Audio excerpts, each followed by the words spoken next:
Captain America அயன்மேனோட முரண்பாடுகள் தான் இப்போ வரைக்கும் எம்சியூவை கேரி பண்ணிகிட்ருக்கு. அப்படி நான் ஏன் சொல்கிறேங்கிறத வாங்க பார்க்கலாம்.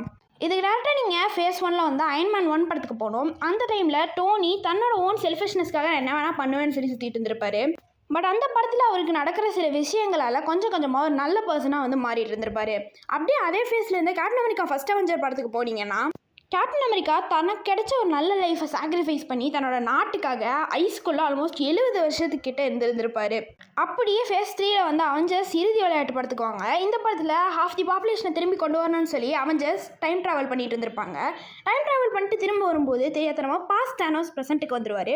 அந்த வகையில் ஒரு பெரிய பேட்டில் ஸ்டார்ட் ஆகிருக்கும். பட் இந்த பேட்டிலோட கடைசியில் வேறு ஆப்ஷனே இல்லாமல் டோனி அந்த மக்களுக்காக தனித்தனியாக சாக்ரிஃபைஸ் பண்ணி நான் தாண்டா அப்படின்னு சம்பவம் பண்ணியிருந்திருப்பாரு. அதே படத்தோட கடைசியில் கேப்டன் அமெரிக்காவை இந்த மாதிரி இன்ஃபினிட்டி ஸ்டோன்ஸை பாஸ்ட்டில் வச்சுட்டு வர சொன்னால் தலைவன் பாஸ்ட்டில் அவர் மிஸ் பண்ண லைஃப்பை திரும்ப வாழ்ந்துட்டு வந்திருப்பாரு.